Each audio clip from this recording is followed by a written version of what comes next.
Good evening, everybody. Dr. Jeff here, and my good companion, Jim Case. Hi, Jeff. Hi, everybody. Hello, hello. We're back at it tonight, doing our podcast. Wanting to pick up tonight, we'll call it part 2 of talking about, discussing, kicking around, playing with the idea of what mindfulness is. And unless you just recently crawled out from underneath a rock, I'm assuming that you've heard the term, and it's widely used. You hear it, talked at sanghas or yoga studios, or you go to a bookstore, or look at Amazon, and there's been bunches and bunches of books and articles written on it, and it's something that shows up for me multiple times a day in my practice, as it's a tool that has been very helpful to me in my life of working toward being content and less anxious by practicing this thing that we call mindfulness. So last week, if you haven't listened to last week's podcast, hey, turn this one off and go back and listen to it. This one will work a lot better if you do part 1 first. So that will save us tonight from having to do a summary of where we traveled last week. So please do that if you're just joining. If this is the first one you've heard, this wouldn't really be a good place to start. But if you're led to and you're going to stick with it, what we have to share tonight will be worth hearing for sure. But you'd certainly get more out of it by going back and listening to part 1 first.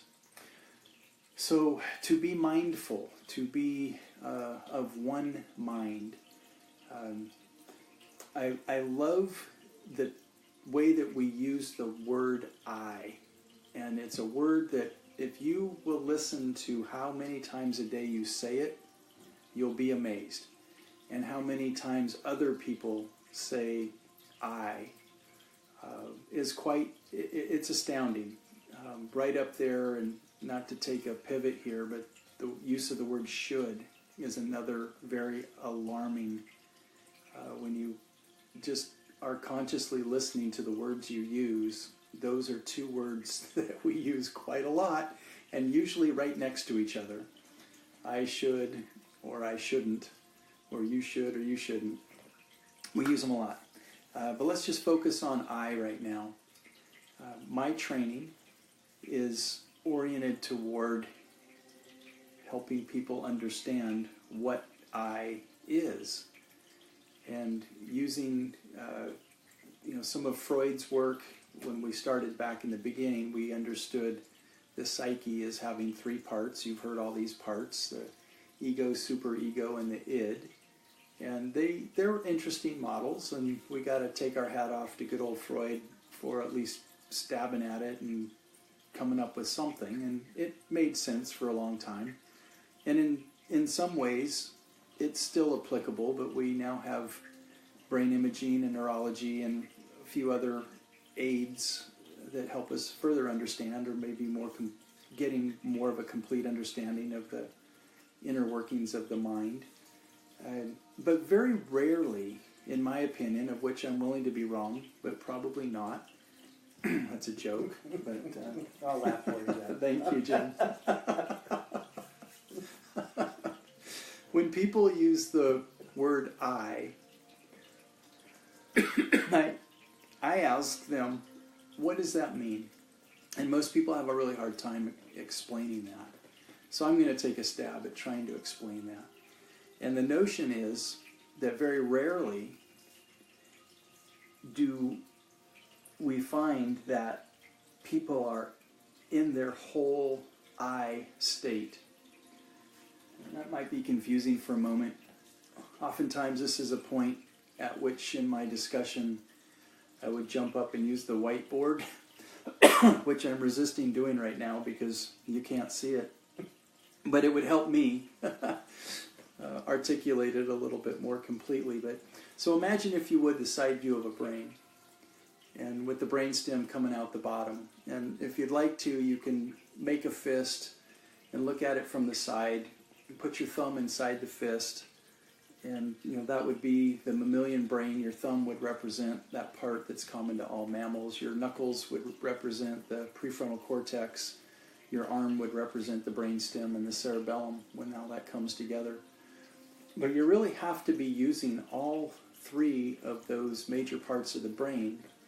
And when you are using all three and they're all working together in concert with each other, with the whole ventral vagal system that we talked about last week that runs all the way down to the stomach, when all that's online and the thumbs are up and systems are all good, in that moment, that's where mindfulness occurs. That's where mindfulness can occur.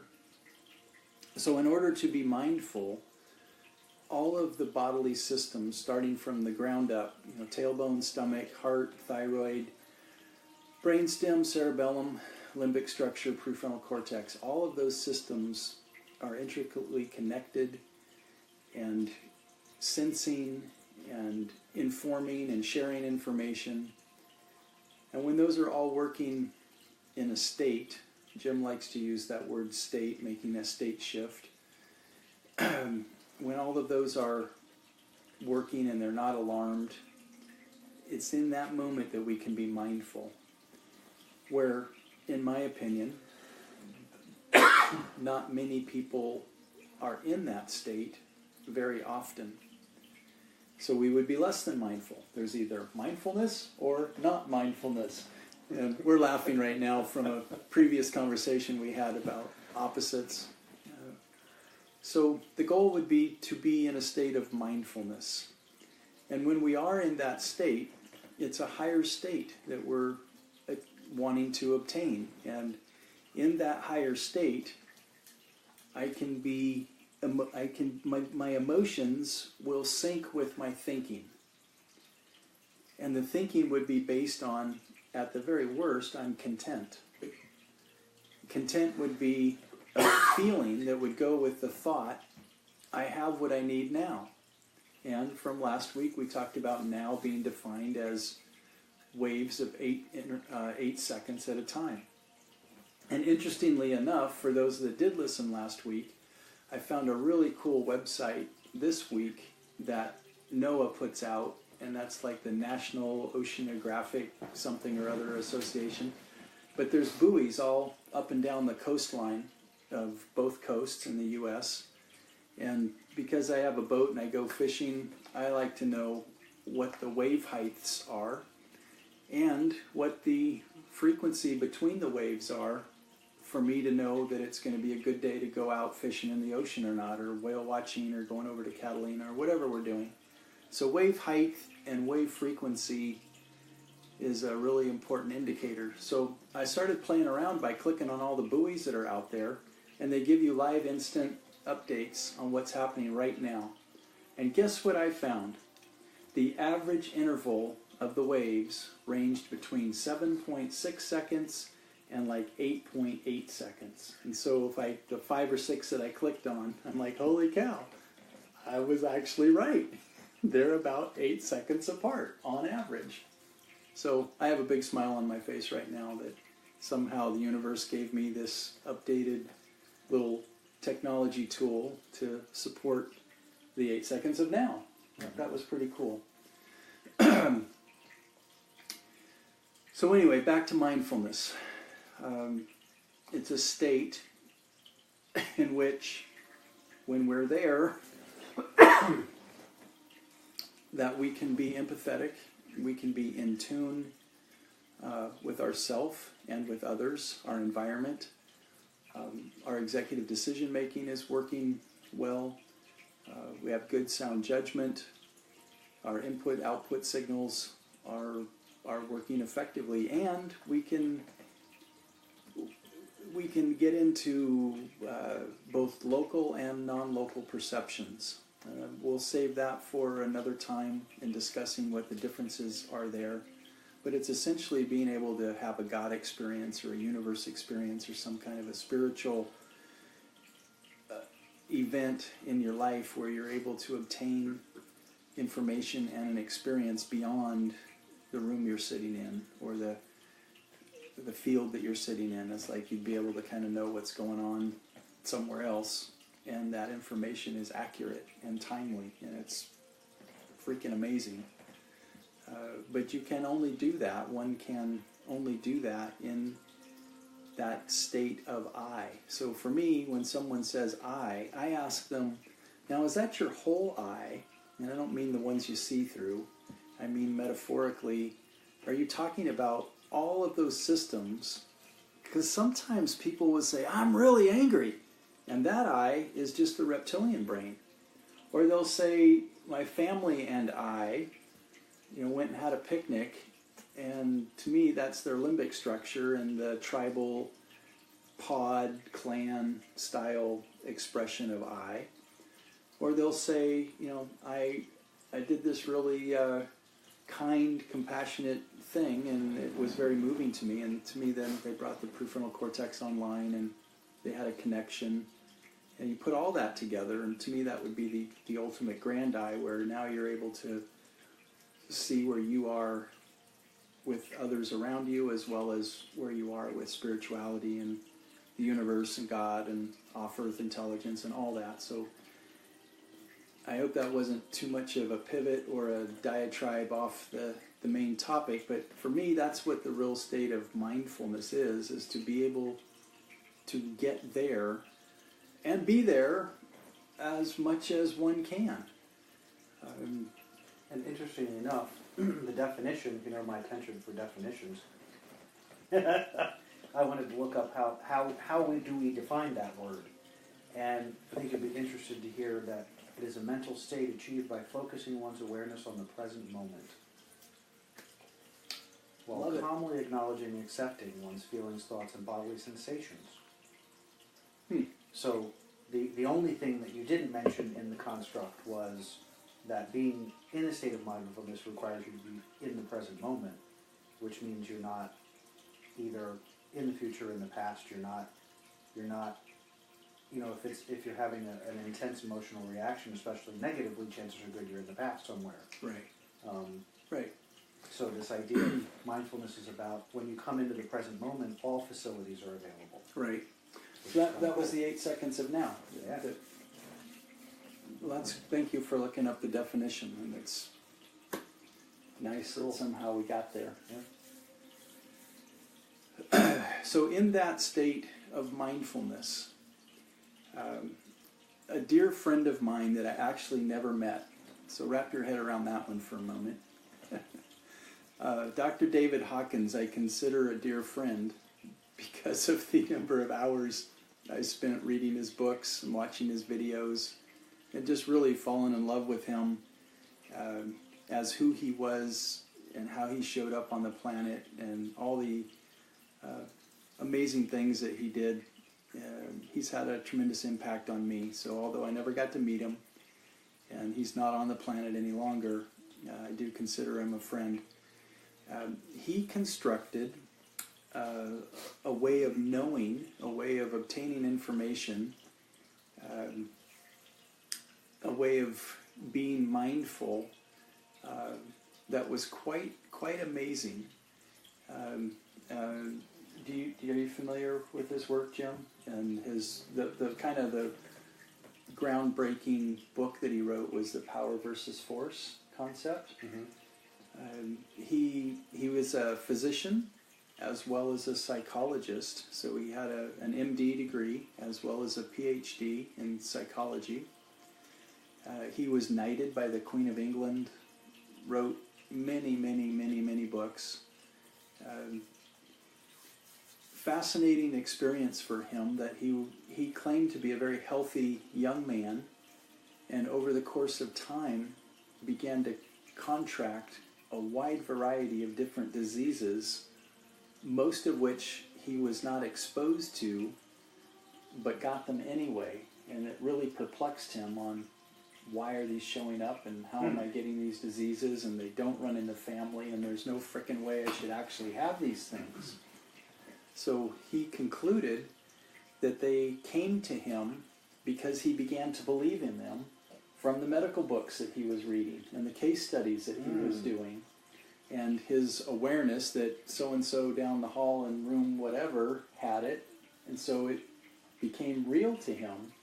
And then it showed up in his body to the point where he was bedridden and at home and couldn't come to work, couldn't do anything.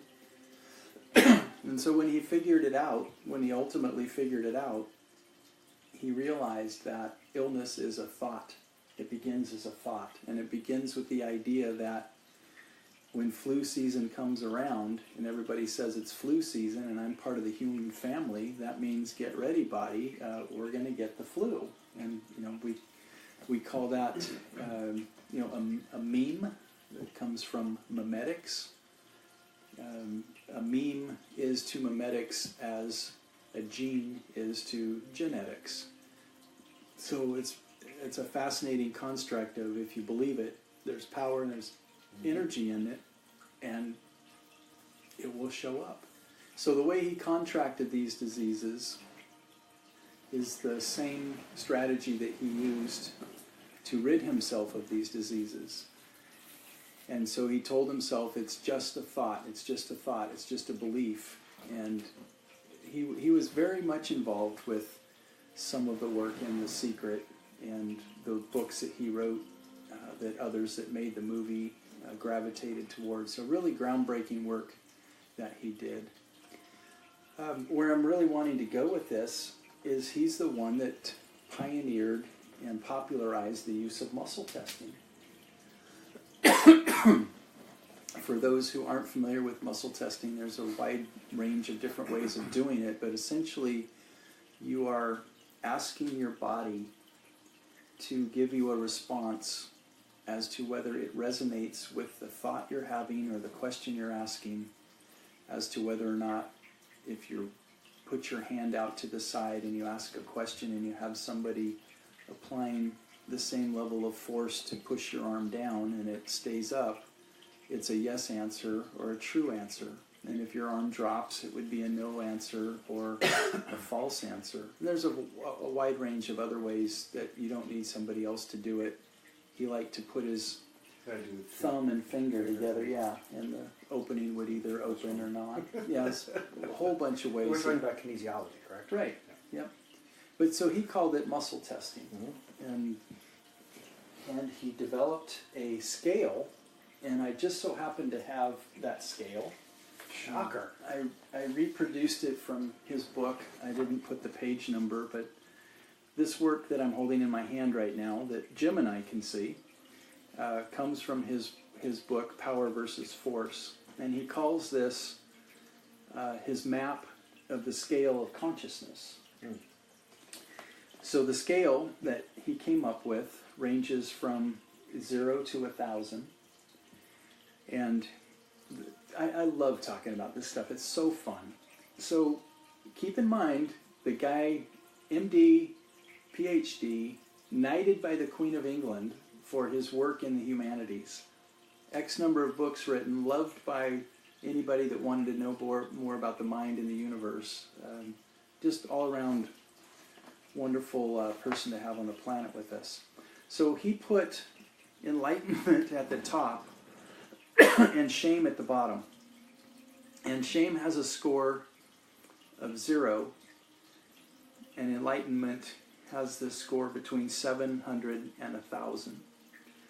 And he said that at any given time, there are probably 2 or 3 people on the planet that have a score between 700 and 1,000. And of course he named Jesus and Buddha.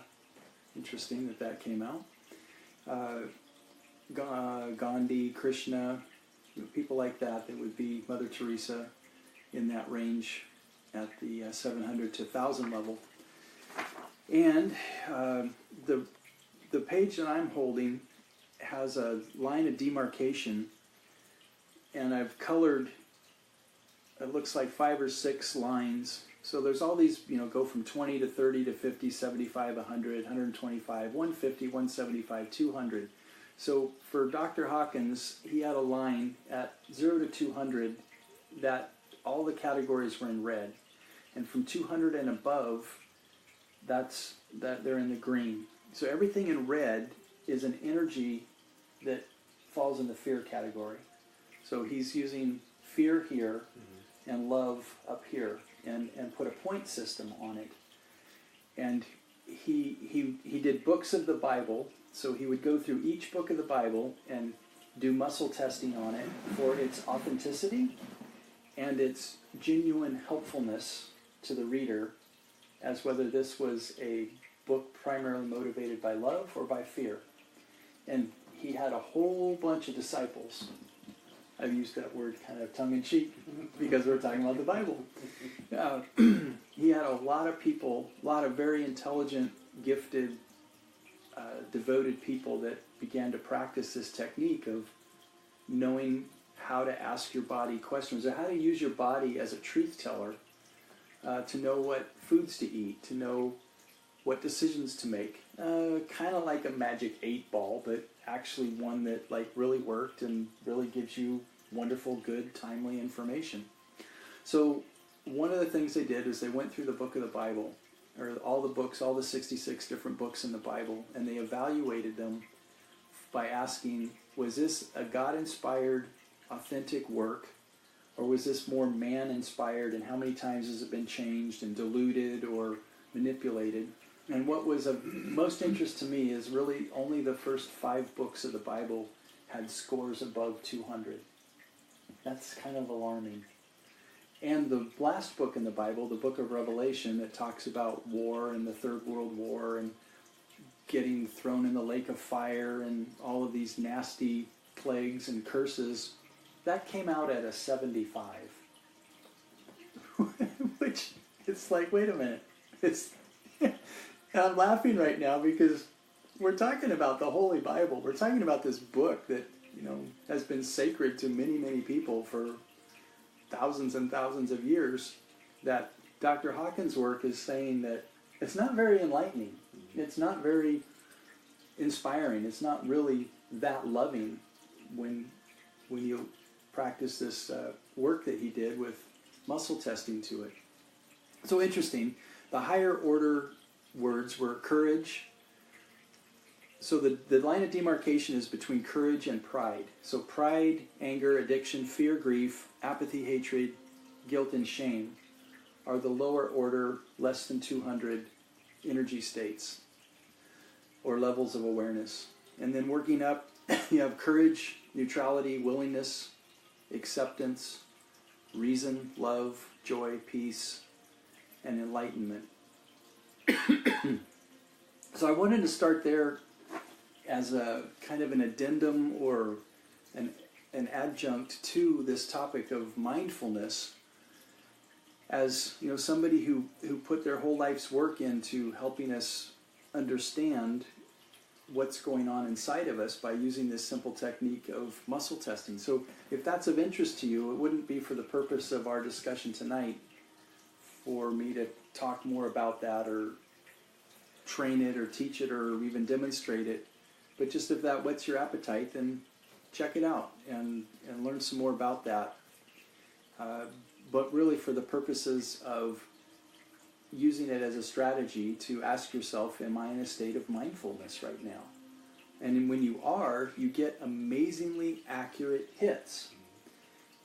I did an experiment with a group of people, about 25 people that were taking a course of mine I taught some 3 or 4 years ago, where I had a brown paper bag, and each of the bags were numbered, and they were on a table, and you went through each bag, you didn't open it, you just held it, and asked yourself, is what's in the bag good for me, yes or no?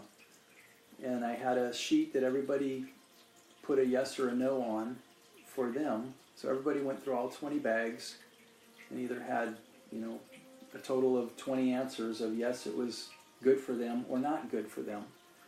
And things that were inside the bag were like salami, rat poison, pack of cigarettes, canned dog food. I mean, just it was a variety of vitamins, alfalfa sprouts. I mean, there's a variety of different things that were in these bags that were kind of like no-brainer yeses or no-brainer nos. But you didn't get to look inside the bag. You just held it and you asked yourself the question. And if it was a yes, the training was, it made you kind of slightly lean forward. You would notice a pull forward. And if it was a no, you would notice a push backwards. A very subtle, eyes closed, sit with it. But you could only really do that if you're in a state of mindfulness. And so there's many, many benefits to wanting to be in. Originally, remember I talked for 20 minutes or so and trying to make Jim not fall asleep here about what I is and wanting to be in that true, total I place. And now using kinesiology or muscle testing as a tool to then be able to access really great information about any questions that you have or any decisions that you're trying to make. So that would be a benefit and a reason why you want to practice mindfulness. So I'm going to say a couple more things, and I'm going to turn it over to Jim to relieve me for a moment of belaboring this point. You're going to give me somewhere to go, though. Well, here it is, right here. Okay. So in our discussions, I'm hoping that our podcasts will not just be informative, right, but they will also be applicable. And so, okay, Jeff, you're talking for the second night in a row now about being mindful. Why? Why be mindful? Or tell us how that's helped you, or how does that show up in your patient's world? So I'm going to pitch at this point, hoping that this is something you practice, or you've heard of, or you're on board with it. I mean, you at least came and wanted to talk about it with me 2 nights in a row, so I would be interested in hearing. There's some good news for you, Jeff. Okay. I use it every day. Good. Yeah. Yay. Yeah. It is a, we've talked before I use a sort of the basis or the foundation of my life process is energy up, energy down. Uh-huh. The kinesiology or the muscle testing for me is in those moments where I may not be completely in mindfulness, I may not be completely present, right, for whatever reason. I find that the muscle testing helps me because just like energy up, energy down, I don't care what the answer is. Whatever the answer is the answer that I follow. Because in my experience, it has consistently proven itself out. So earlier in my life when I might have used it, I may have questioned it and said, geez, I don't know, is this stupid, this is crazy, how can I, how's it possible that my body's going to tell me the answer to a question or right, give me indication? Mm-hmm. And what I found is that in doing it and then trusting the result, that it never failed me. right. Only never, yeah. So there's a little bit of, when something works that consistently, you got to stop and go, oh, this is, Right. Oh no, take it back to the store. It's malfunctioning. It's working. So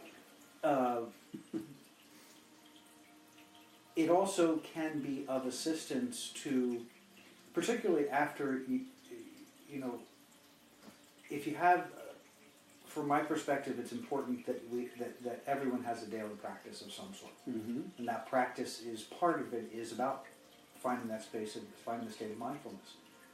It's what meditation derives from. It's what yoga ultimately does. It's what Tai Chi does. It's what they work on different aspects of our energy system, but ultimately what they do is they bring us into the present moment with our body, mind, and spirit. Mm-hmm. And in that space, then we have the ability to make huge changes and lots of choices.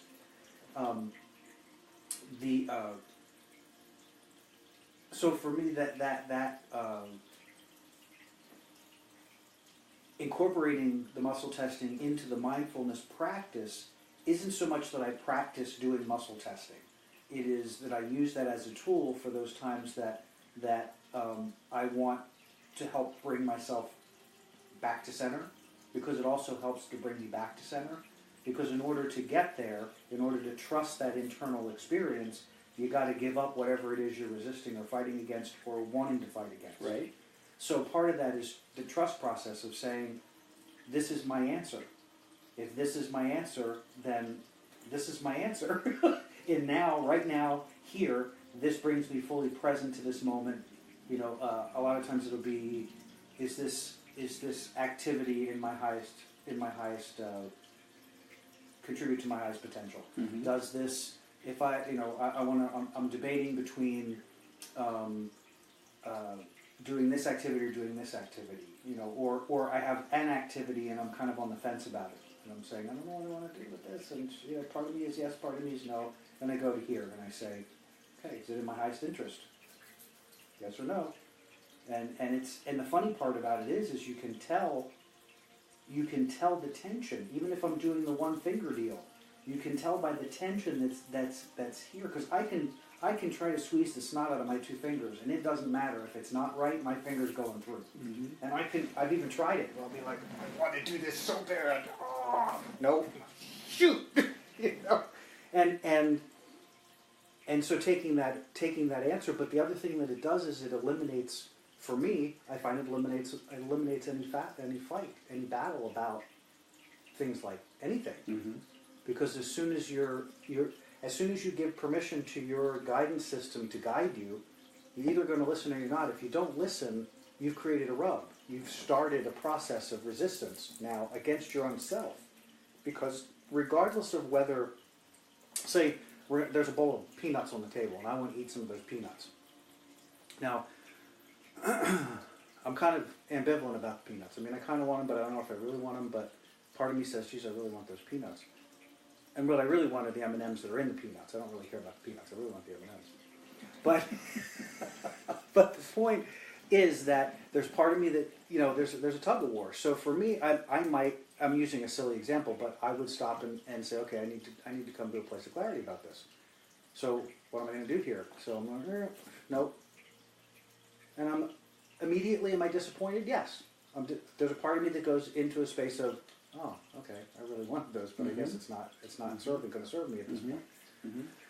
I don't know what the no is about, and I could explore it if I wanted to. I could explore more into that if I wanted to, but I'm satisfied, and that's the key, is that I'm satisfied that, okay, the answer is no, let it go. I don't necessarily know, but I have had enough experience where I've pursued it further that while on the face of it, it's peanuts and M&Ms, who cares? It's like, you know, what's it going to do? But there were other mitigating factors going on, like maybe I had a particular drink I was drinking, and it was a very acidic drink. We'll say it's a lemonade that I don't normally drink. It is strawberry lemonade, so it's really acidic and it's intense. And the combination of those two foods in my body would cause an explosion in my stomach. Mm-hmm. You know, so I get indigestion, or I wouldn't feel good, or I feel bloated, or whatever the case may be. And it was through experimentation that I found out that's why my body said no. It's not because that's bad. Right. It's because for me in this moment, energetic space, in this now, that thing doesn't serve my energy. And it doesn't matter why it doesn't serve your energy, and it doesn't matter why it does serve your energy. What matters is that you come into congruence with that, so that in that space of mindfulness, you are congruent in that moment. Right. And I could come back next time and see the peanuts and be eating the whole bowl. And I think it's another one of those. You know, we were talking earlier today about some of the things that have shown up for me over the past week, and in line with this mindfulness thing and this idea and this muscle testing, one of the other things that was really prevalent for me was recognizing that I know for me, and it seems that as humans, as a species, we tend to think that if there's something to be done, we have to make a process of it. If there's something that needs to be, so I'll use an example. So I was, this was a few months back, through my meditation, my daily stuff, I was just having this intense feeling that I needed to do something physical. I needed to blow some physical energy. And part of that was engaging my masculine energy and engaging in a different way than I had been engaging before. But mostly it was just this feeling like I had to do something. What my mind immediately wanted to translate that into was that I had to come up with now a program. So now I need to go back to the gym and start working out on a regular basis because I need activity. That segment is not in the mindfulness point of the process. That's my mind taking over from the mindfulness point of the process. The mindfulness happened when I had the download or the experience or the understanding that my body needed that release. The next day, we went to Disneyland. We ended up spending the night up at Disneyland, and we spent the night in Anaheim, and we were in a hotel that was about a mile from the park. And we walked and made the conscious decision to walk from the hotel to the park and then do the whole park and then walk back. And I was in my mind was completely blown because the activity of doing the walk to the park, participating in the park, coming back from the park, was an expression of physical energy. And that was all that was required. And I felt better, my body felt better, I felt better, and I didn't need a 6-month exercise program to get there from here. And my point to that is that in the context of mindfulness, there are those times where we get the, depending on where this stuff falls on the scale, but you get these moments of absolute clarity, and you don't have to build a story around them. Just do the thing that's presented. That's what inspired action is.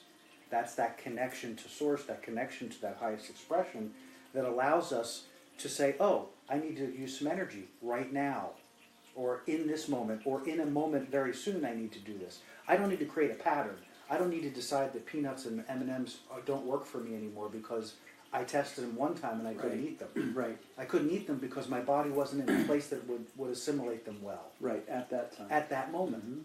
And that's a really, really, really, to me, a very important point in the mindfulness, and understanding mindfulness, is that you're not creating patterns. You're not creating structures. You're not creating habits. Right. You're being present in a moment of what's now, and you're saying, oh, my body, or I feel the need for something that you may not normally ever even think of. But being congruent with that, you got to honor that, take that step, and then it's done until the next inspiration. There's nothing more to do with it. Mm-hmm. It isn't a thing anymore. Does that make sense? Absolutely. I don't know if I went side rail here, but right. Well, in some of Dr. Hawkins' work, he talked about your exact points of we have to resist the temptation of making lists of things we can do and things we can't do. Absolutely. Always and forever. So his exact point was always and forever. Eggs could be okay for you to eat this day, but 2 days from now you may find that your body doesn't want and need, or it would actually not be good to eat eggs 2 days later. And someone observing that from the outside would say, well, Jim, do you eat eggs or not? And you're like, yes. No. Just depends. I have. Yeah. I may again. Exactly. And not. Yeah, it's like you're not, you won't figure that out by watching what I do unless you know that I'm asking in the moment. And it isn't about, is it a good thing or not a good thing always and forever. It's just, you have to flow with it. And that's part of being mindful. And it's an interesting distinction, and it's something for me that is so powerful because, it's been, I don't even know how long it's been now. I think it's, however long it's been that I have not been eating animal protein, which I don't know how long that's been, I'll pay attention to it. But the point of it is that I have a very difficult time if people say something to me that I would say, oh, I'm vegan, or Mm-hmm. oh, I'm vegetarian. Mm-hmm. I say, I don't eat meat right now. I don't eat animal protein. Oh, you're a vegan. No, I just don't eat animal protein right now. And it's interesting because I resist that. I resist to some degree that need to quantify it into something bigger and longer and Right. and Yeah. Oh, this is who you are now. Right. No, this is what I'm doing right now. Right. Nothing to do with who I am. Right. Which mindfulness gives you the ability to differentiate. And it's a huge differentiation when you can define for yourself the differences between things that you're doing, how you're feeling, what you're thinking. They're not who you are. They're not the I. They are expressions. They are activities that take place through the human experience. There are a lot of things, but they are not the I. Right. I'm wanting to pitch back to a couple of other things that are coming to my mind regarding Hawkins' work and weaving mindfulness into that, and also the muscle testing that he and a panel of judges that mastered the art of muscle testing evaluated different genres of music on that scale from 0 to 1,000. And they found classical music to be up near some parts of classical music, and I don't remember which composers or sonnets or whatever they are, but they were in the higher ranges. Some of Wayne Dyer's music that he had whale sounds, and certain melodies were way up there in the higher 800 and above. And could you believe it that gangster rap was like, 75, 60, something like that? Could you believe it that death metal was like at 50? So this wasn't about preference. This was about resonance and asking. And so how they did it, they would start out as just asking. They weren't even listening to the music. They were just asking the universe or asking God, is this a 10? And they'd do muscle testing.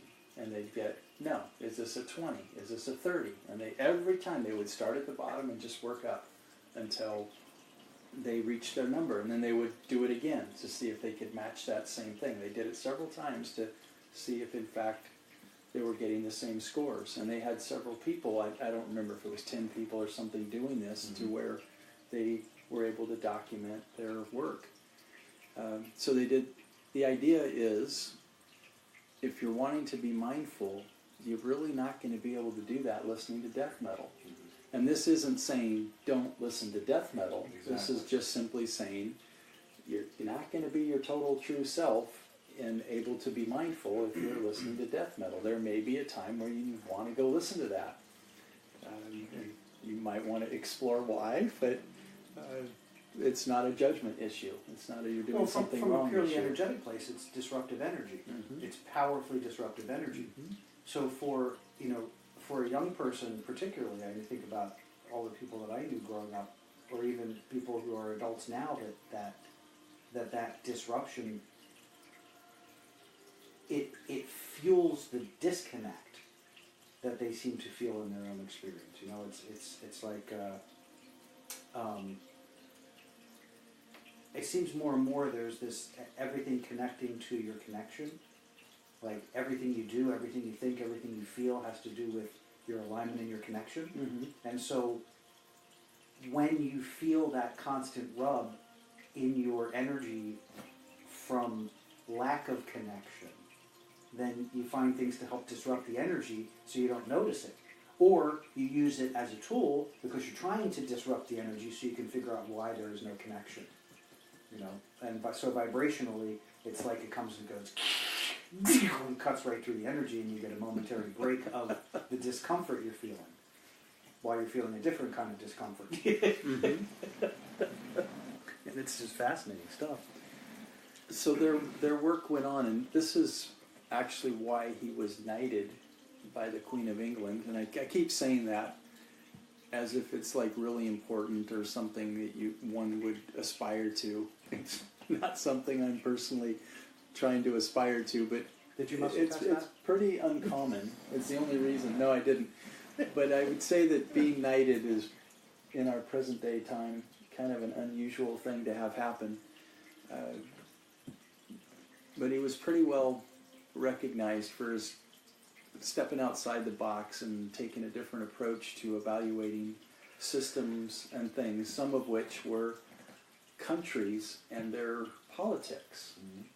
And so, they made a list of which countries were above 200 and which countries were below 200. Interestingly enough, the countries that were below 200 were the ones that were full of drug lords and warlords. Imagine that. The real fascinating piece to me was that the vast majority of people on the planet are resonating under 200, which is sad to me, that most people are at an energetic state operating in fear more than they are in love.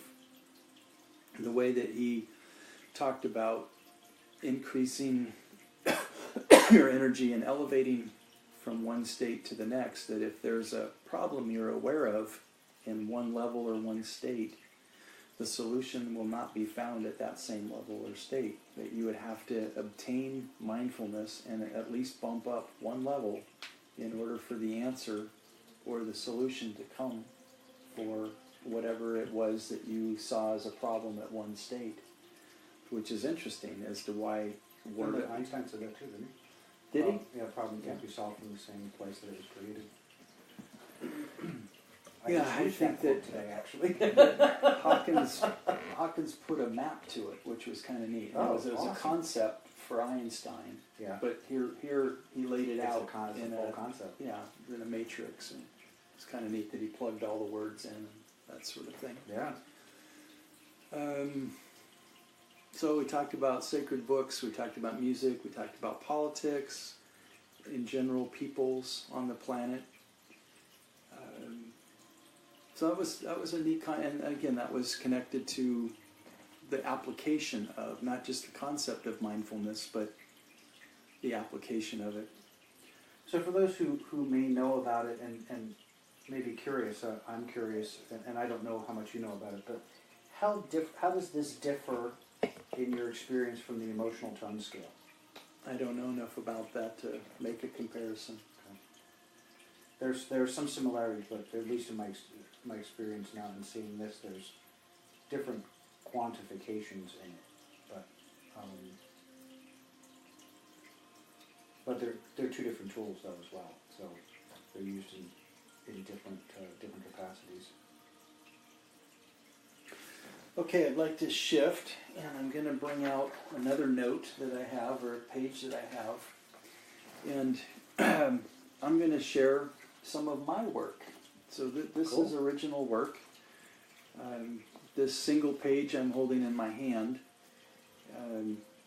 I've titled it Clues that Identify Where We Are on Our Reality Map.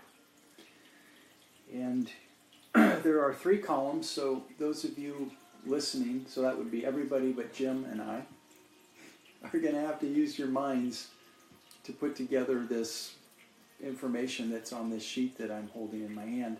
So there are 3 vertical columns, and the columns you could label love, fear, and danger. So what is a reality map?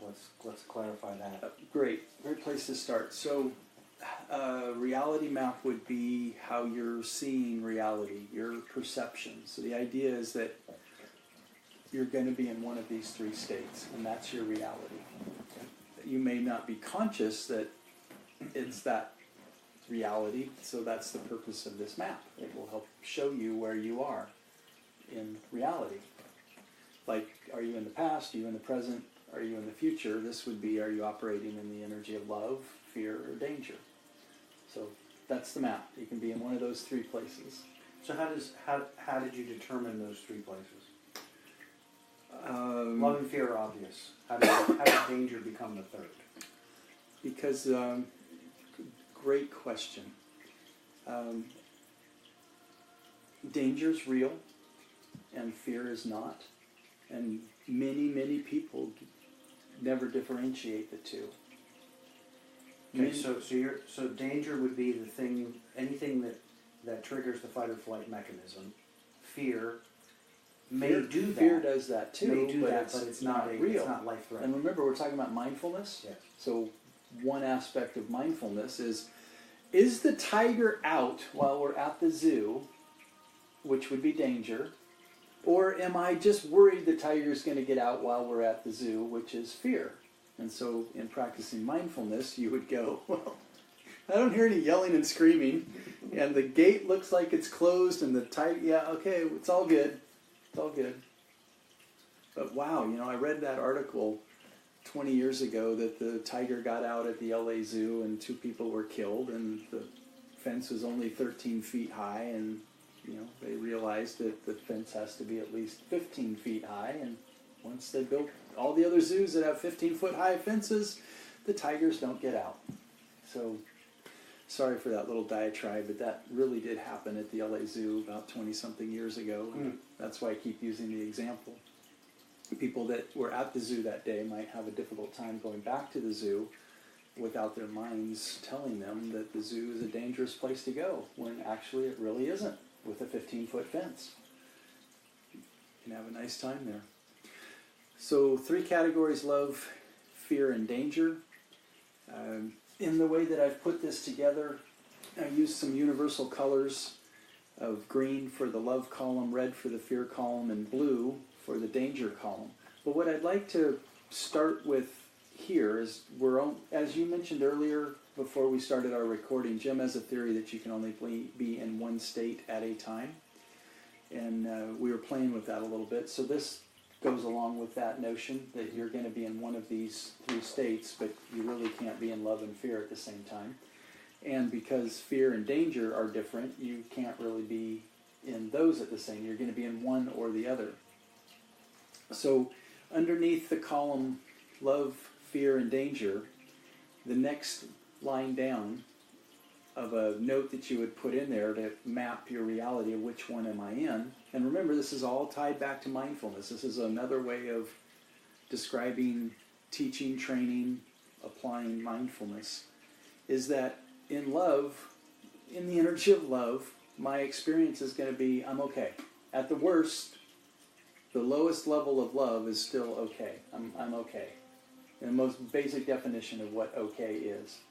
In fear and in danger, my experience is, my story would be, at some level, I'm not okay. This is not okay. So we have 1 line that says okay, 2 that say I'm not okay. The next line down, in the love column, this is driven by spirit and connection. So just work with me for a moment. We'll lay all 3 out and you can see how they line up. These things line up vertically and horizontally, which is kind of a cool thing. I spent like 5 years doing this. This is like 5 years' work of seminars, workshops, books, lots of hours. So the next one over in the fear category would be, that energy is driven by ego and competition. So if you think about, it's easy to kind of differentiate between spirit and ego, primarily left brain egoic activity, the small I, and right brain large I, other connection, unity, oneness. Those are pretty easy to differentiate. But I threw in these words, connection. When I'm operating in the energy of spirit, there's an aspect of connection that I'm part of. Connection.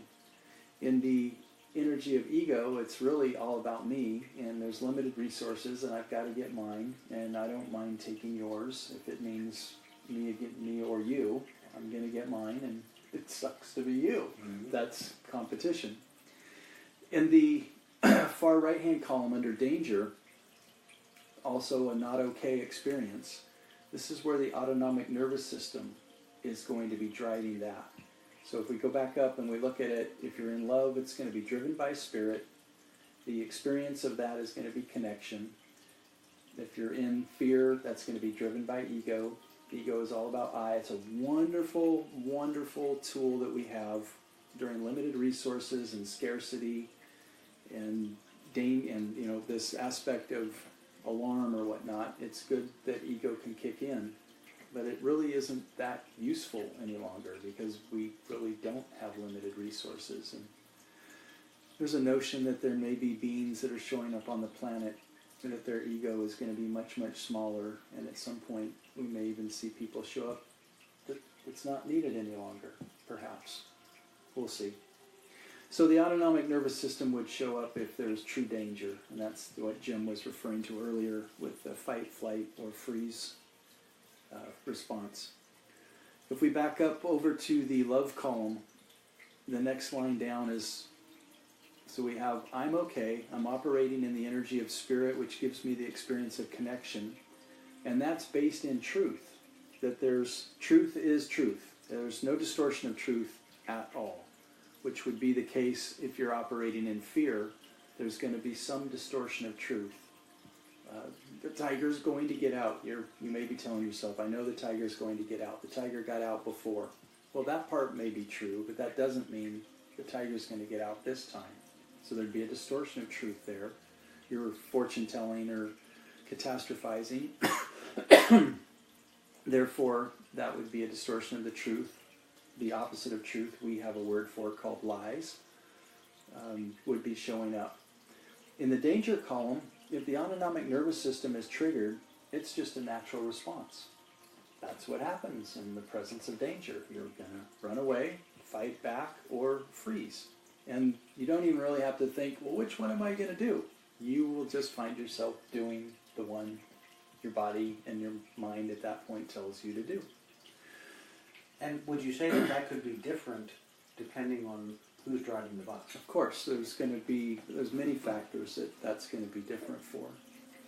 And primarily what I find in my practice is kids that were traumatized, and at the time the trauma occurred, say when they were 5 years old, fighting back wasn't an option, neither was running away, so their default mode was freeze.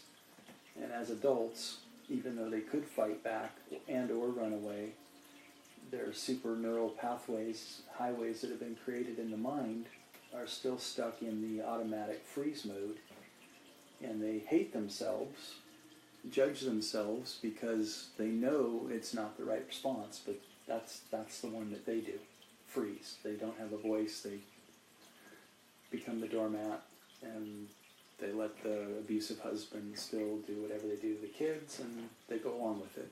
So I have to help them undo that super bundle neural networking superhighway freeze mode connection and give them the choices of the other three options, and maybe also including leaving the relationship or doing some marriage counseling or finding some other strategies that break all that loose. Instead of going sideways on this, I want to just real quickly read down the whole column, and it will make more sense if we do it that way. So under the love column, we start out with I'm okay. The energy is being driven by spirit and connection. In doing that, the truth shows up, and I'm operating in the truth. The strategy is to practice this concept called radical acceptance. And we'll talk about that maybe another time. I don't have a story. In one of our previous sessions, we've talked about how we tell ourselves a story. You're telling yourself, I have what I need now, or that's the experience. To be okay, there's this notion or this knowing that I have what I need now. And in knowing that, my needs are always met. In that state, I'm experiencing peace, hope, and bliss. There's no need for control. It's a real experience. I'm free from limiting memories. I'm having a coughing attack. That's not part of love. That was just me talking about what's going on with me right now. I'm living in the moment. I'm experiencing being content. There is no pain or hurt, which is fascinating. Absolutely, we'll talk about that a little bit more in depth. That in the energy of love, you can be free from pain or hurt.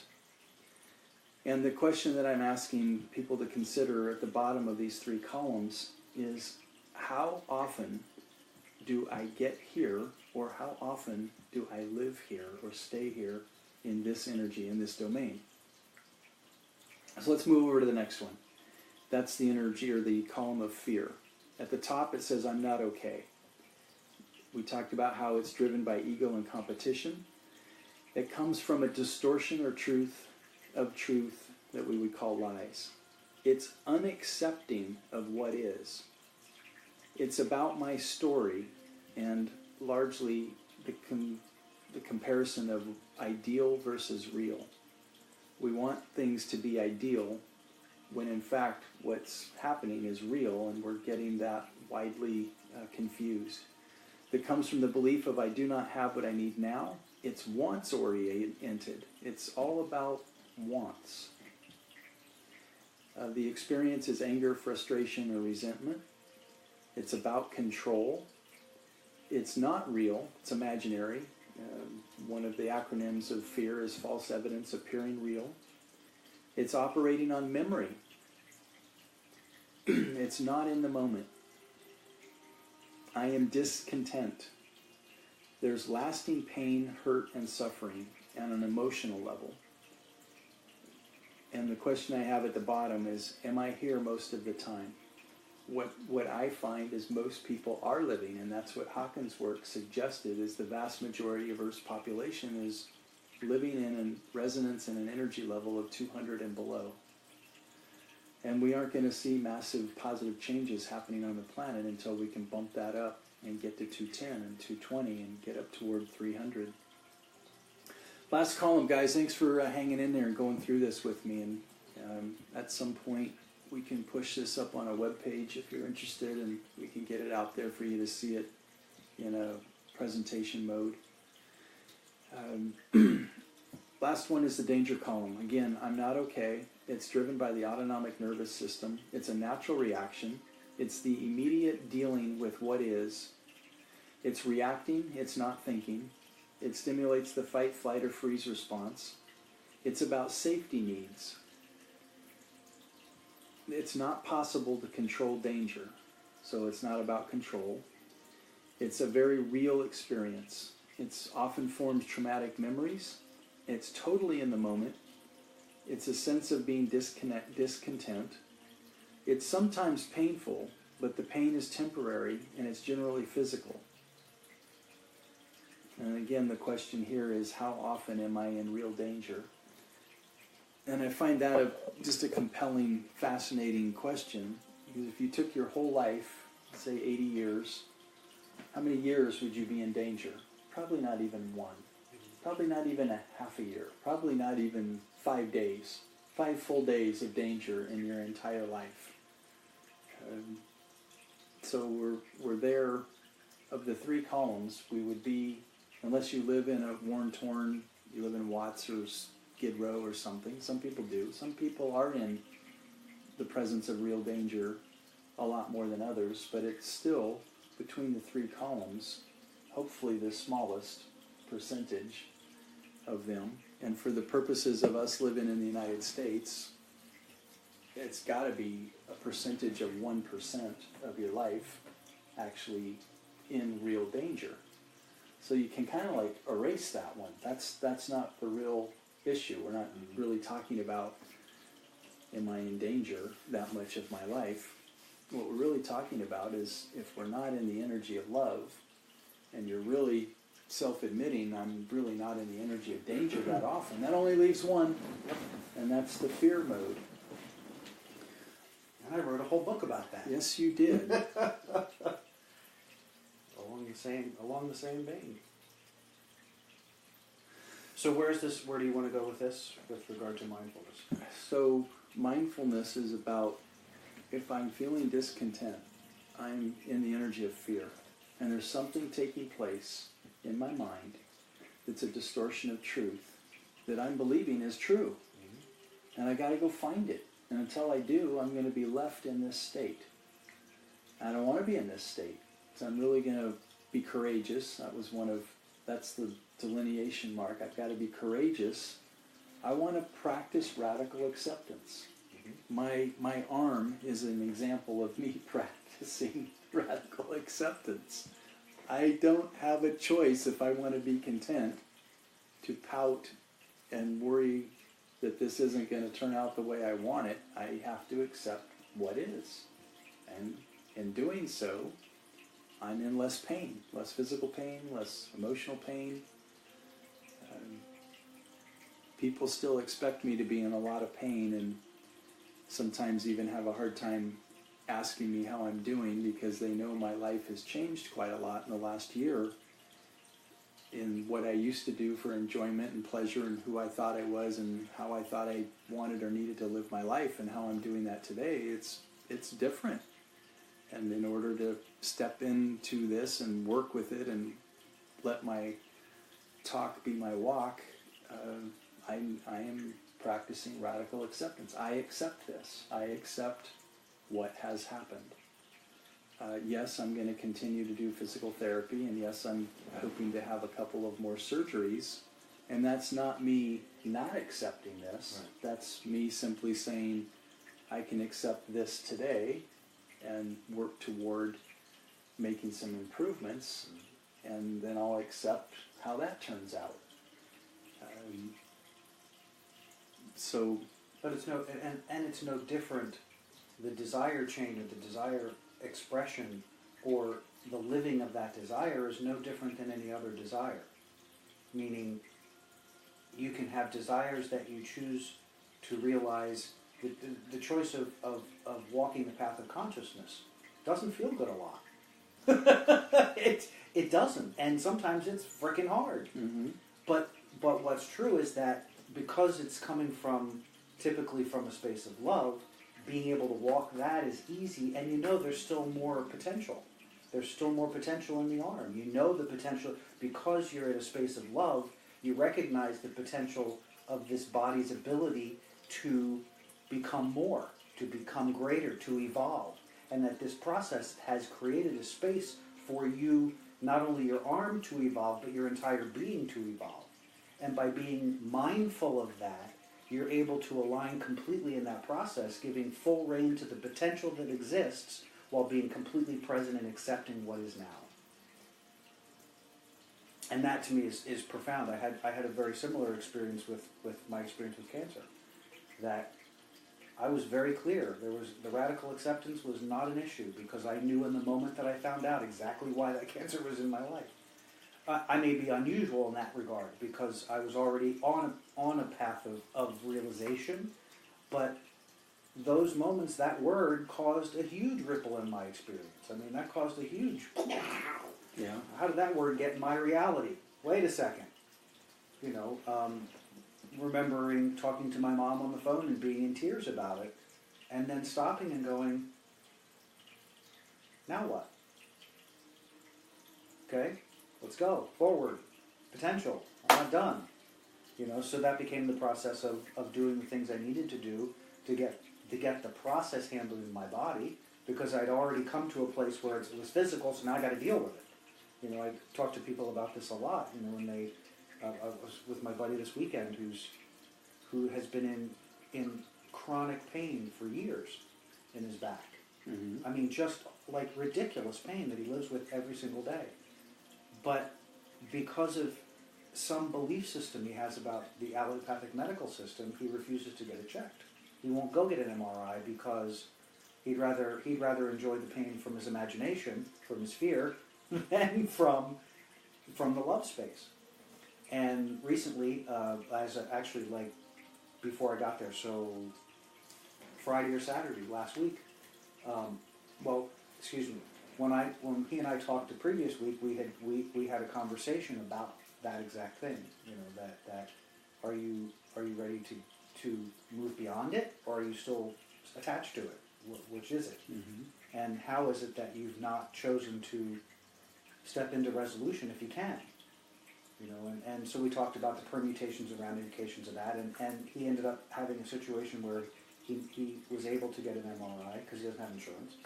So he ended up getting an MRI, finding out he actually has some very significant damage in his body. And interestingly enough, it's not enough for him to necessarily want to go get surgery. He feels relief knowing that he's damaged, because now he's not playing an illusion anymore. So he just came into a moment of mindfulness in clarity, because that's where clarity lives, is in that mindful state of realizing that now he knows what his issue is. So now there's no reason to fight it anymore. There's no reason to do anything with it except accept it. And now it's a choice of whether, we were talking further about the operation, and because I have friends who've gone through it, and it's really very easy now, and it's simple and quick, and his first response was, yeah, but I don't want metal in my body. You go, what? Please explain the logic of that, But for him, that's a big deal. So it's a question of, am I now going to continue to stay attached to my pain because I don't want the other option, which could be pain-free even though there's metal in my body? Or am I going to be a purist? And I said, well, yes, there is the potential. The potential is always there that you could have a radical shift of consciousness that could ameliorate that process. The likelihood, because of the amount of energy and momentum you've created in it of that happening is very, very small. But it's still there. Right. Right. And you can ride that wave if you want to. But that to me, you know, it's you know, even with my own process, the whole cancer, even when I talk about it now, people look at me like I'm crazy, because it's such a joyous thing to me, having been through that process, that the experience was such a catalyst for where it's propelled my life, and it was such a clear indication of what I had come from before, and what I had created as a result of what I had come from before. And all of those things compounded to create this experience of a massive experience of release and freedom. Because in being mindful of that process in the moment, it didn't become a fear-driven thing where, oh my God, I'm a horrible person, look at this, and now I have the cancer, and go on that gravy train. You know, that to the degree that even 3 or 4 years later, I could never figure out why I would see these things. You know, you see the things about the cancer walks and the cancer run and the cancer this and the cancer that, and I've never participated in one and never will that I'm aware of. Maybe sometime, I shouldn't say never. I don't participate in them, mainly because I don't like the activities, but at one point it struck me that I went, oh, I guess I'm one of them. And I went, wait, one of what? Well, I'm a cancer survivor. What the hell is that? And why would I identify with that? Right. Why would I that's not in my love bubble. That's in my fear bubble. That would be in my fear place. That would be in the fear column. Sure. Yeah. Because then I could buy into all of the constructs of what that means. But in the love place, it's an event. It's an event that came and went, like we were talking about earlier.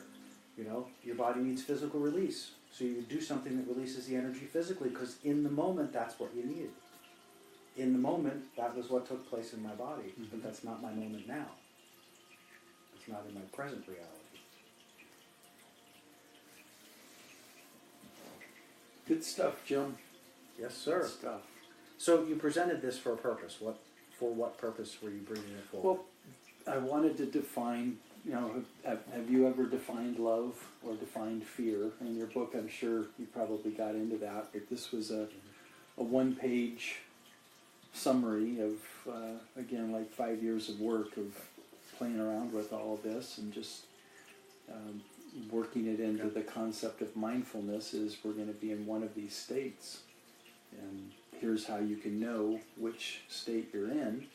And then this chart would help, okay, well, if I'm feeling I don't have what I need now, then if I want to get to the other state, then I got to shift over to this side. I can see, this gives me a map of where I need to go.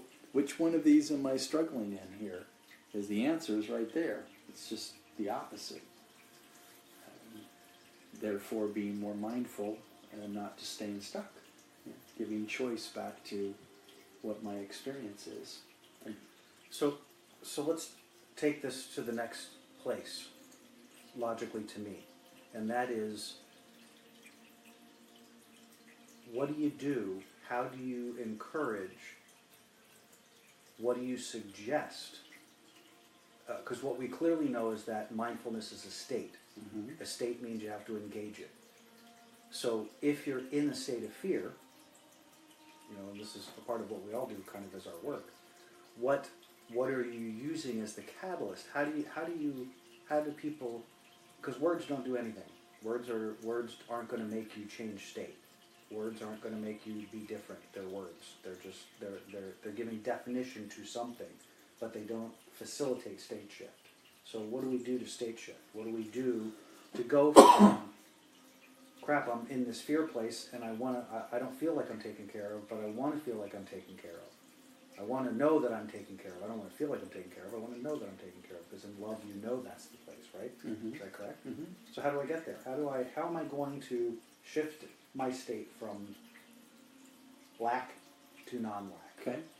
So using the model of belief, core belief, shifts or drives thought, thought drives feeling, feeling drives behavior. Using that model, such as a man thinketh, so is he, would be a proverb that would support that model.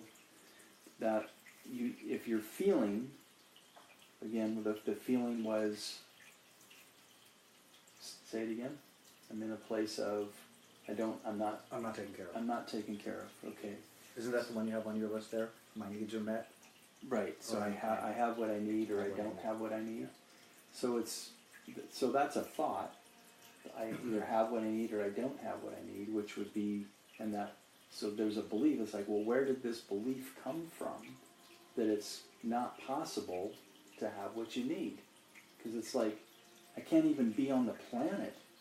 Couldn't be here if there was ever a time when I didn't get what I need. So you have to go, okay, I'm freaking here, so clearly I have always gotten what I've needed.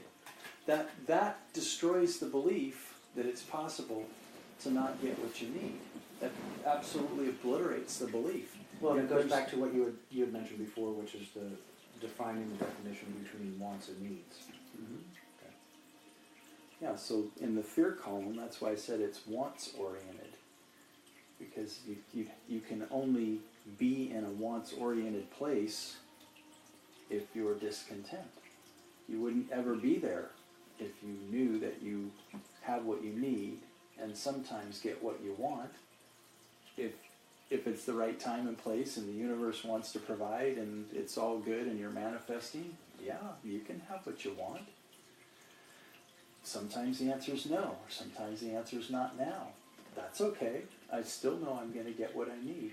So you're really, over time, of constant bathing in that energy and that belief system, it really keeps you from getting into the anger state. It's like, I just can't even get there.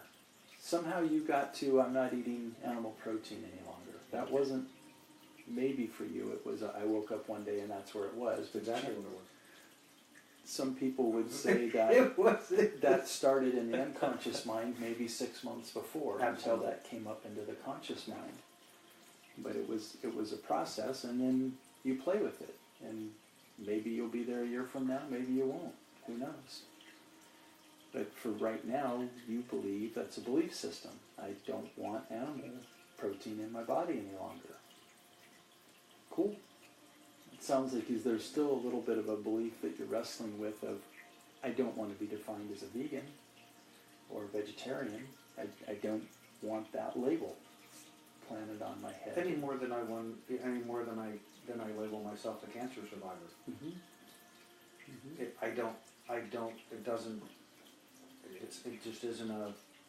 Well, I don't need a moniker. You're so much more than that Yeah. to be limited to just that. Exactly. Because that, to me, to take on that moniker takes on that consciousness.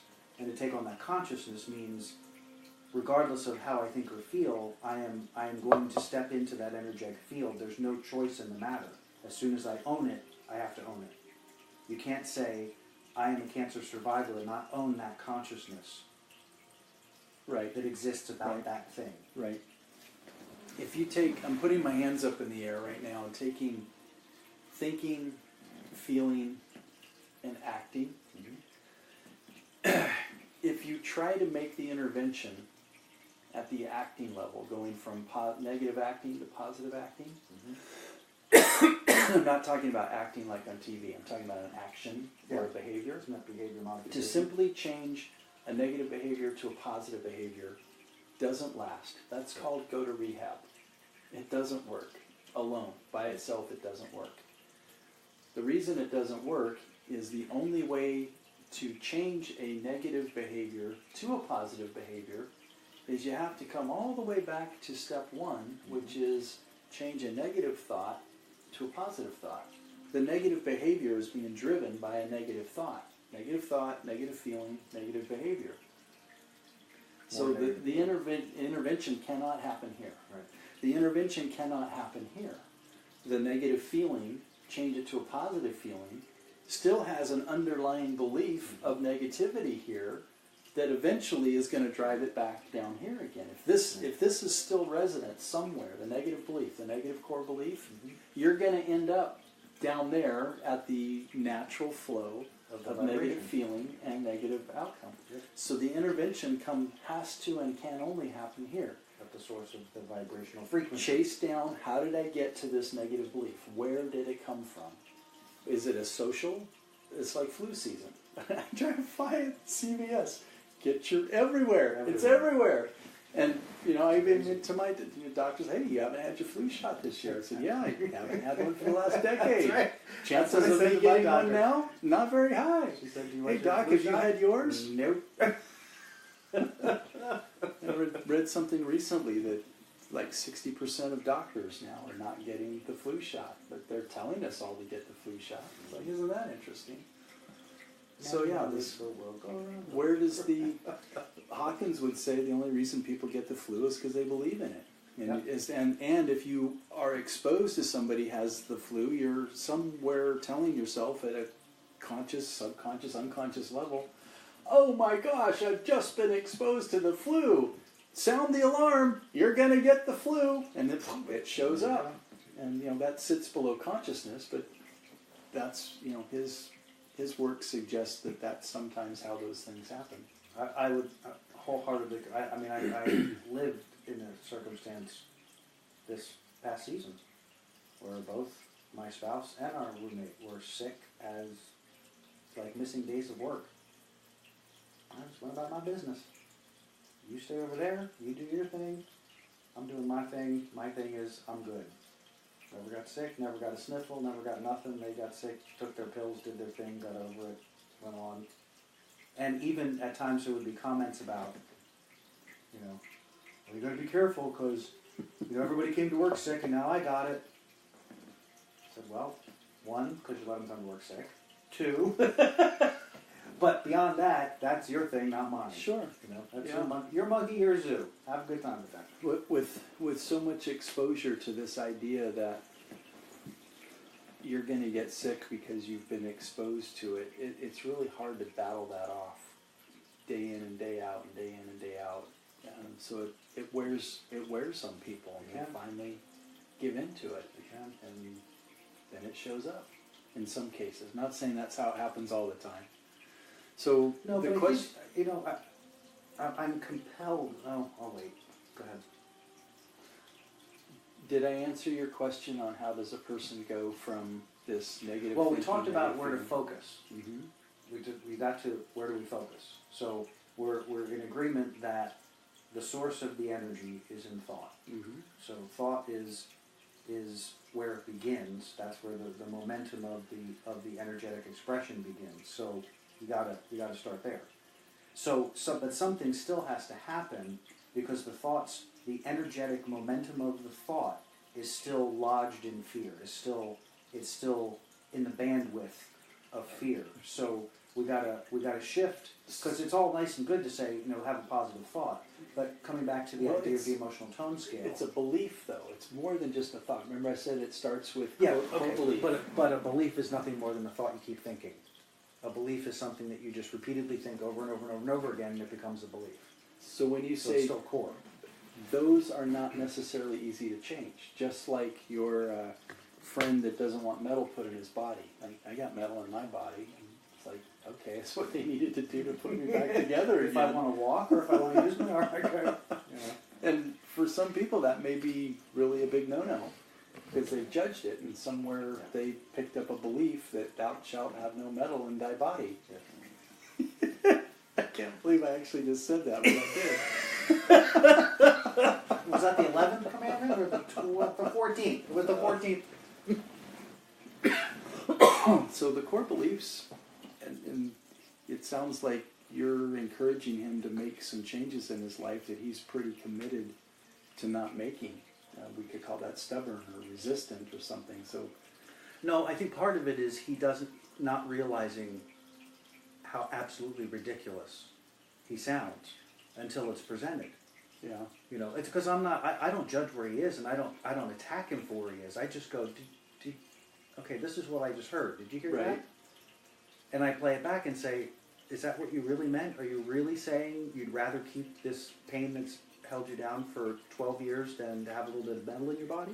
Is that really what you're saying? And if it is, that's okay. Mm-hmm. You can have that. And that was where the conversation It's went my to. pain. Don't take it from me. And, It's and, my and friend. that's where the my friend. the evolution of the conversation went to. Yes, there is every possibility that you could regenerate those deteriorated discs over time, but the amount of time it would take you would probably at this stage be more than this lifetime. Only because your thought process is not in a state that could facilitate that kind of transformation right now. Right. But back to our original point, if you were able to execute a pure state of mindfulness, right, that potential exists. So I'm going to go out on a limb and do a sophisticated wild-ass guess, otherwise known as a swag, and say that unless you've been practicing mindfulness for a while and you have realigned your core beliefs so that it is a true statement to you that I have always gotten what I've needed, I have what I need now, I will get what I need when I need it, until that becomes your truth, it's going to be tough. You're going to struggle. It's going to be tough. I don't think you're going out on a limb. But I think the important thing back to, because you were saying, did you answer the question about the state shift? This is the hardest part because, and I find this is true in my work as well, shift state is not about words. Shift state is not about sentences. Shift state is about literally changing the chemistry. It's changing the physiology through some act, whatever that act is that you do. A lot of times it can be done through breath. Yeah. And that seems to be the most successful. Right. It can be done through physical activity. There's a lot of ways to shift state that you can where you can get to that zone. The question is, do you have the skill to maintain it, and can you operate within it once you're there? Because some people can ping it, but they can't stay there. They can't be in that state for a while. So the evolution of that mindful state, taking those belief systems, those coagulated thoughts that have been just retread so many times, the challenge is you can't go from even from the idea on the emotional tone scale. If your basic fear is I can't put metal in my body because that's inhuman, there's a depth to the feeling of that. Maybe that's probably not a good example. Using something, use depression. I'm depressed because now I know what's wrong with me, but I'm not willing to take the step to fix it because I don't want metal in my body. So now I'm depressed because now I feel like I have no choices. So that depression becomes a belief that I can never get what I want, I can never have what I want, I can never create what I want because it's too big, it's too much, I'm not good enough, I'm not strong enough, whatever the case may be. But in order to migrate that, which is really what you have to do, you have to migrate up the emotional tone scale, because you can't go from a place of depression to a place of joy. You can't get there from here. You can only go from depression to maybe anxiety, from anxiety maybe to despair, from despair maybe to something less, to discomfort. From discomfort to neutrality. From now you're at the midpoint. Once you're in neutrality, now you can shift into something a little positive. It may not be great positive, but it'll be something that's not on the negative end of the tone scale. From that point on, now you have a much greater chance of changing that belief system. But it's a process. It's not it's we want this one size fits all nonsense, and it doesn't exist. Right. And we want it yesterday. Yeah, you can't. Yes, can you make quantum leaps? Absolutely, you can. But your ability to get to that place based on the amount of energy you've used to get where you are is not likely. Unfortunately. Right. But being realistic, you've got to tell yourself the truth. Again, that's to me part of being mindful is clarity and truth in the moment. Is in this moment, in this experience right now, I am taken care of. I am perfect. I am well. Well, so many of us are lying to ourselves all the time, and if you think, we talk politics for just a moment, but most people are wildly disenchanted with the state of our political system, even though it is in a state of change,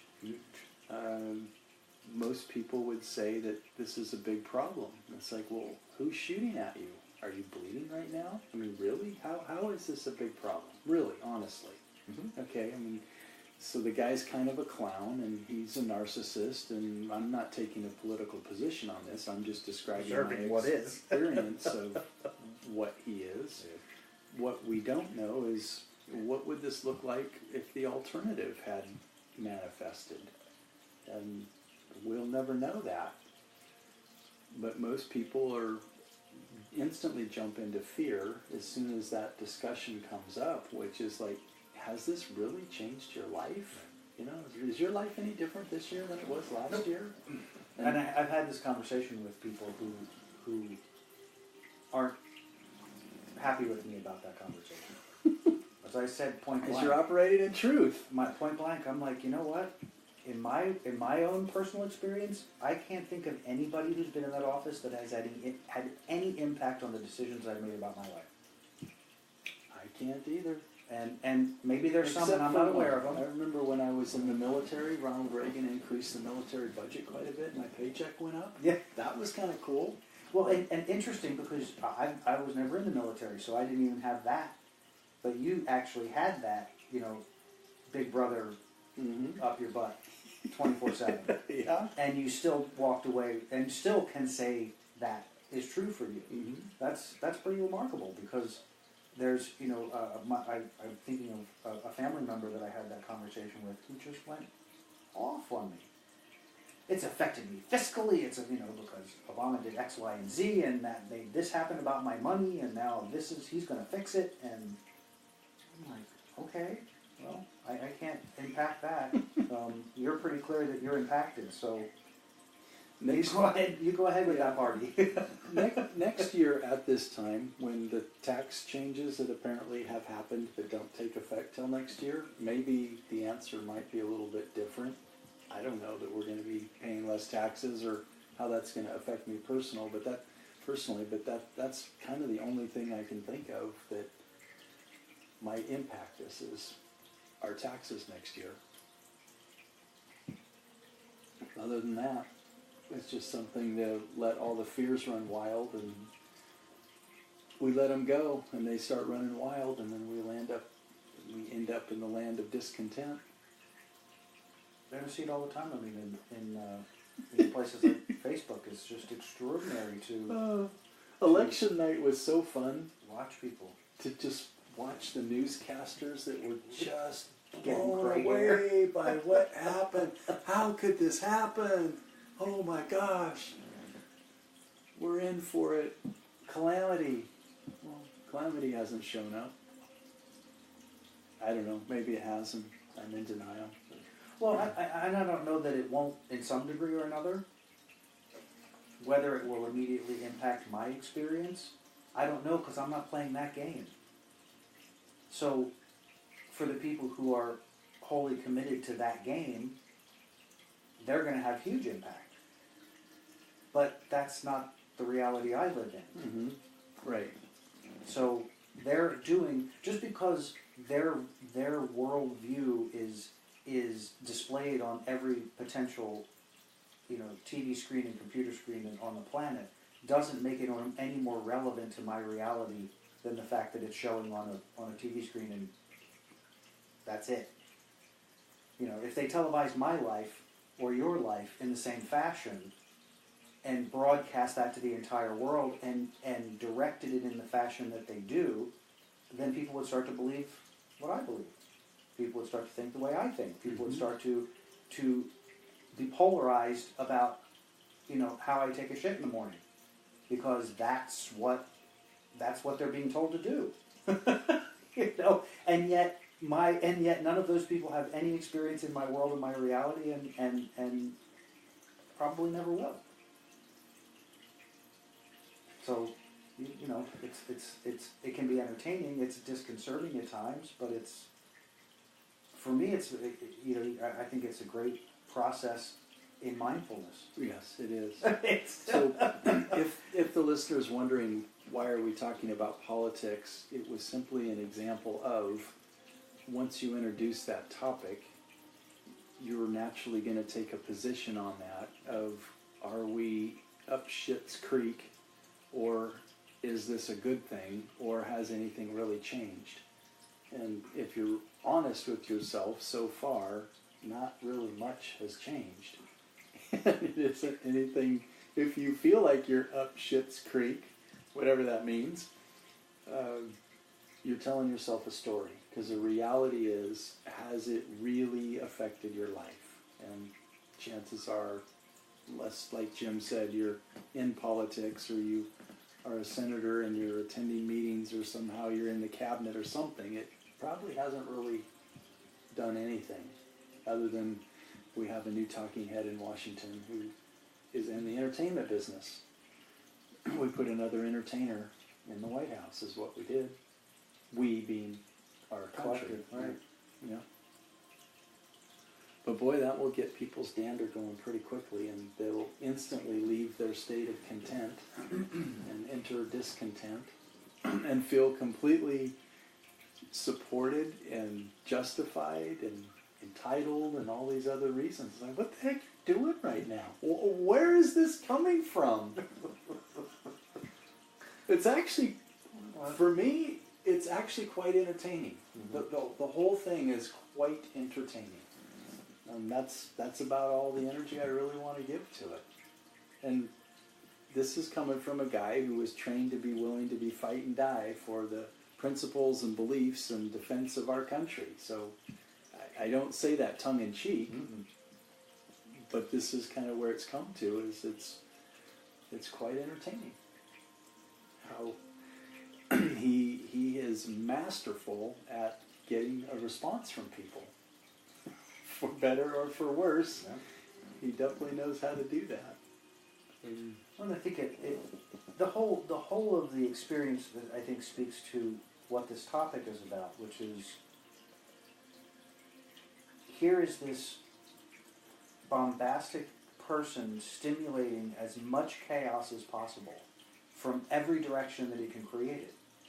And good, bad, or indifferent doesn't matter. It's just chaos. It's pull it out by the roots, it's shake it around, it's throw it, it's do whatever he's got to do to create an effect. And we each individually have the ability within that to be mindful of our own space and our own experience. Mm-hmm. And we have, at all times, the freedom, regardless of the fact that we live here or live anywhere else, we have the freedom to make that choice. And in mindfulness, we're choosing love. And in love, we're choosing a different perspective. It doesn't mean we're in agreement. It doesn't mean that you're condoning anything. Mm-hmm. It doesn't mean that you like what's going on.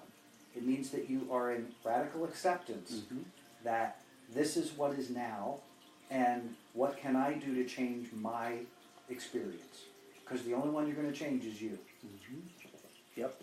And once you change your experience, you can affect others' experiences. But if you're not in the change, you have nothing to model. You have nothing to the word I used earlier.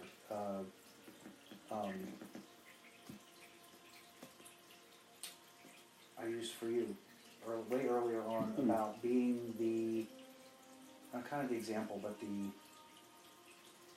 just embodying that space, that energy, that clarity, and coming from there to make your choices and decisions, not fear and disaster. If the bombs are dropping in your neighborhood, you got to go to disaster. Mm-hmm. You got to protect yourself. You got to protect the people around you. You take the steps you need to. But in mindfulness, you make good choices. You get out of harm's way, and you go right back to your mindful state. You don't then revert to fear. Right. You stay in your mindful state and recognize this is going on. What do we do from here? Or now do we got to find out if the bomb's going to be dropping continuously? Do we need to move? Do we need to build a shelter?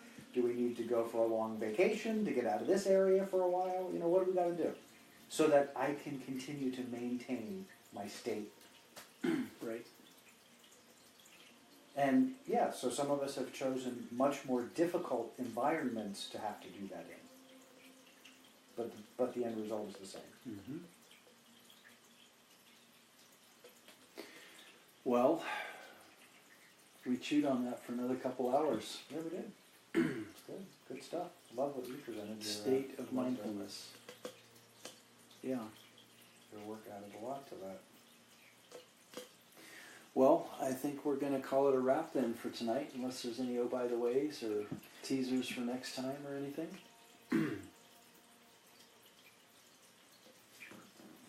I'll say it. I don't know that it'll go anywhere. I'm going to say it because it's something that is another part of my process over the course of the week has been this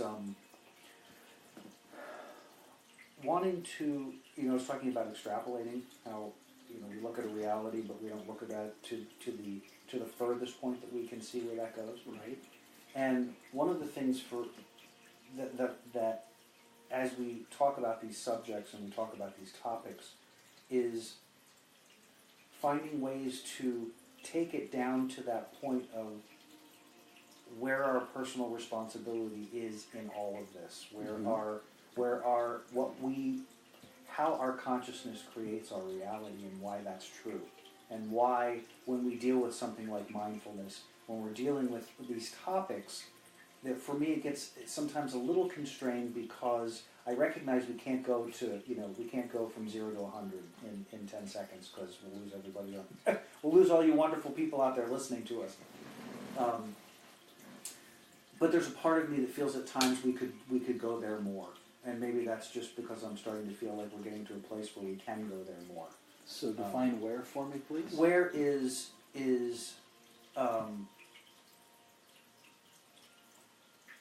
taking these ideas in consciousness to a further place than we're taking them. Okay. Taking them to not just constructs that are useful because they'll help us be better, but understanding the reason they're going to help you be better is because they're changing your energy, because it's your thoughts, your emotions that are creating the reality that you're living. Whether you believe it, like it, or want to know about it, it doesn't matter. It's still what's happening. And so how can we, in our own work and understanding of this process, help to pull some of the illusion out of the picture so that you can see how the dots connect in truth in consciousness by taking out some of the crap that is the stuff that we mire ourselves in the human experience. And so there are times when I want to go there but I know that sometimes that's just me wanting to get to an end point going, yeah, but if you were over here, then all of this doesn't matter anymore. And I think we do get there. I feel that wanting to go there even more deeply, to bring home, because I don't want to create a mixed metaphor and I don't want to create a mixed message in the sense that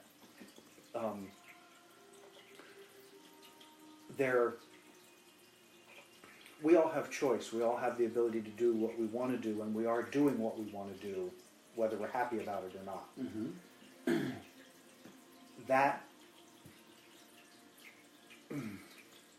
That level of responsibility is paramount to our success as human beings. Our ability to respond to understanding that basic reality is significant to mindfulness. It's significant to state shifting. It's significant to maintaining state shifts so that you can continue to create transformation and change in your life. If you're continuing to be attached to the paradigm of the human experience, you're not surrendering. You're not letting go to the furthest point that you can extrapolate with the mind. And then that continues to change, because as you cross new thresholds, your consciousness and your mind's ability to comprehend expands. So you learn and grasp more. You're able to make more connections. The dots connect more. Much more of it makes sense, Mm-hmm. because you see it, you experience it. You said that it was one of the first things you talked about was I call it visceral. You called it something different, but that you have experiences that are full body. They're not Mm-hmm. you're not just having a trip in your head. You're having a full on mind, emotion, spirit experience that there's no denying it. And those come more and more readily the more you understand and let go of the constructs that don't serve within the human experience. And and I think each time we do these, we dive in a little more, and I find myself going, okay, we're almost there. Except there's no really there. Right. It's just, it's. I think it's part of my personal dream and desire to be able to, as best as possible, to be able to translate it in ways that everyone can access. That it isn't, yes, it's a mystery. It's a mystery because the mystery is you. It's not the mystery is not the words. The mystery is you. And the words help to focus the mystery within you so that you can unravel and untangle the threads, the many threads that we've lumped into this ball of yarn that don't belong together. Right. Right? I mean, you see that every day. I mean, how many balls of yarn people bring in here that, like, have 47 colors? And you're like, but you just want the red one. You know? So what we do is we go, oh, okay, there's the red. Let's start there and see where we can go. And you start taking that red thread and you just keep pulling the red thread and you see, oh, okay, look, here, this comes over here. But we have the ability to isolate to the red thread, where the people that we tend to encounter don't. Right. All they see is the multicolored yarn ball.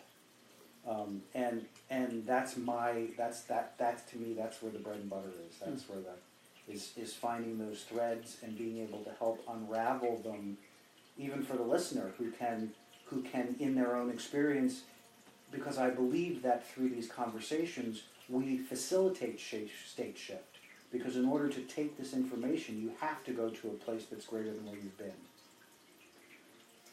Right? So absolutely. So it's that constant kind of, you know, we knead and we pull, and then you take that ball of yarn and you mush it around a little bit and it loosens, and so you're able to take a little bit more of that red thread and pull it out, and then you go, oh, look, it's tangled there, so you just, oh, let me pull it out through here, and till it gets to a place where there's enough red thread that the individual can go, oh, I see it, there's my red thread, cool, I can do this now. Mm-hmm. And they start pulling their own red thread.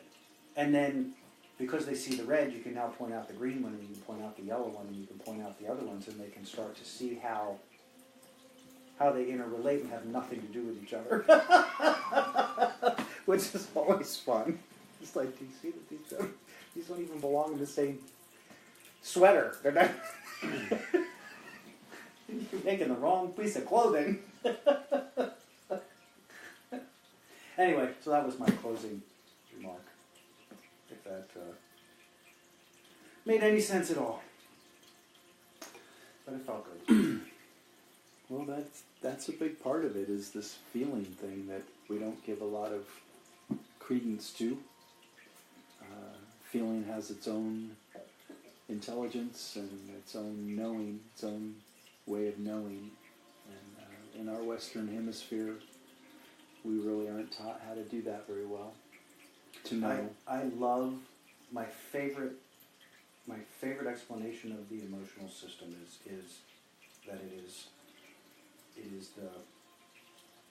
it's just an indicator of alignment. It's telling you where you are in relation to your connection. Mm-hmm. The more negative it is, the further away you are. And it's great because you can go, oh, whew. Yeah, I'm not anywhere close. Let's try to see if we can find a place that's a little better.